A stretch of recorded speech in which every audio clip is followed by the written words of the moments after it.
Hello guys, আসসালামু আলাইকুম। তোমরা আশা করি সবাই ভালো আছো, কিন্তু আজকে আমার মনটা ভালো নাই।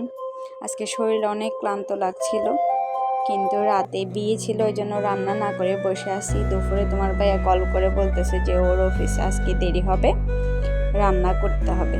রান্নাও করলাম, কিন্তু কতক্ষণ পরে কল করে বলতেছে ও চলে আসতেছে। দেখো কেমন লাগে। এখানে আমি খিচুড়ির জন্য সব কিছু কেটে নিলাম, যা বাসায় ছিল সবজি সব কিছু কেটে নিলাম।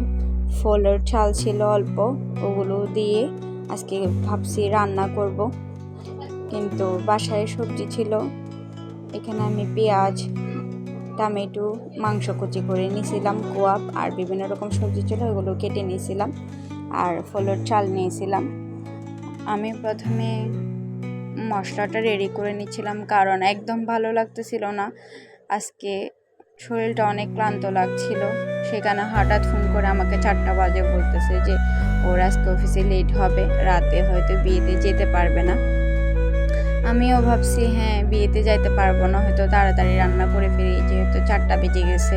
কারণ রাতের খাবার আমি রোজা রাখছি আজকে, কিন্তু আমার ইফতারের পরে রান্না করা বা কাজ করা সেটা অনেক বেশি বিরক্ত লাগে।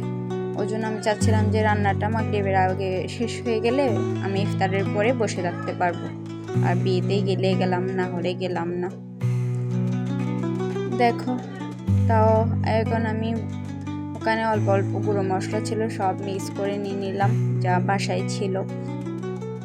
এরকম হলে অনেক বেশি খারাপ লাগে আসলে। ধরো একটা প্ল্যান করে রাখছি সারাদিন, কিন্তু দেখবা যে সন্ধ্যায় এসে প্ল্যানটা চেঞ্জ হয়ে গেছে।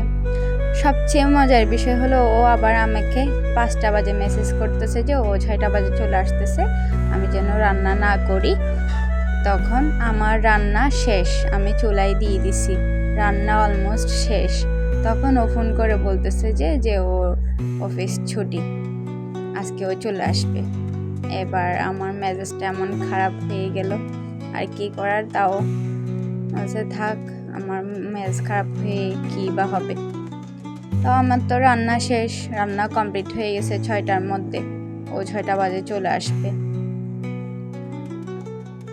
আমি আর কিছুই বললাম না, এমনিতেই খারাপ লাগতেছে। আমি বললাম যে এত খেটে আমি রান্নাটা করলাম, এখন বলতেছো তুমি বিয়ে আছে। কিন্তু খিচুড়িটাও অসম্ভব মজা হয়েছিল। দেখো, আমি তেলটা গরম করে মাংসটা আগে ভালো করে লাল করে নিয়েছিলাম, তারপরে বিভিন্ন রকম যে সবজি কাটছি ওগুলোও ভালো করে লাল করে নিয়েছিলাম, যেন ঘ্রাণটা ভালোভাবে বের হয়ে যায়। আর হঠাৎ করে যদি কোনো রান্না করতে হয় দেখিও, তখন আর মন মাইন্ড এটা ঠিক থাকে না। আর সারাদিন যদি একটা প্ল্যান সেট করে রাখি মাথায়, হুট করে যদি প্ল্যানটা চেঞ্জ করতে হয়, তখন আর যেভাবে তুমি ধরো কাজটা তোমার করতে ইচ্ছে করতেছে ওভাবে হয় না। যেমন খিচুড়িটা আমি চাইছিলাম অন্য সময় করতে, এখন হুট করে করলাম, যাই আছে বাসায় তাই দিয়ে কমপ্লিট করলাম। তাও অনেকটাই সবজি ছিল, অনেক রকম সবজি ছিল, অন্য সময় অত কিছু থাকে না।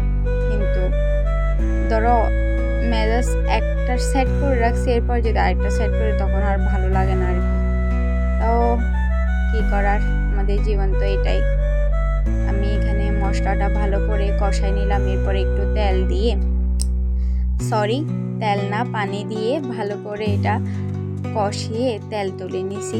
তেল তোলার পরে এখানে ফলের চালটা অ্যাড করে ভালো করে ভুনা ভুনা করে নিব। চালটা ভালো করে তেলে ভুনে ফেললে কি হয় জানো, মানে চালটা একদম ঝরঝরা হয়ে থাকে। ভাতটা যদি একটু পানি বেশিও হয় দেখবা যে ভাতটা আর ভাঙে না, একটার সাথে একটা লাগে না, একদম ঝরঝরা হয়ে থাকে। আর আমার এই ডেক্সিটা মানে আমার এত ভালো লাগে, এটা অবশ্যই আমার হাজব্যান্ডের অফিস থেকে দিছিল। এই ডেক্সিটাতে আমি যাই রান্না করি, একটু তেল দিয়ে রান্না করলে খাবারটা এত মজা হয়, আর পুরোটা তেল তেল হয়ে থাকে। আমি বুঝি না এখান থেকে কি তেল বের হয় এই ডেক্সিগুলো থেকে। আমি এটা ফার্স্ট ইউজ করতেছি। এখানে দেখো আমি ভালো করে রান্নাটা কষাই পানি দিয়ে দিলাম, ধনিয়া পাতা আগে দিয়ে দিলাম, কারণ আমি পরে ভুলে যাই, মিস করে ফেলি, এই জন্য দিয়ে দিলাম। দেখো, এটা আমার খিচুড়ির ফাইনাল লুক। আশা করি তোমাদের ভালো লাগছে রেসিপিটা। আমার জন্য দোয়া করো। আল্লাহ হাফিজ।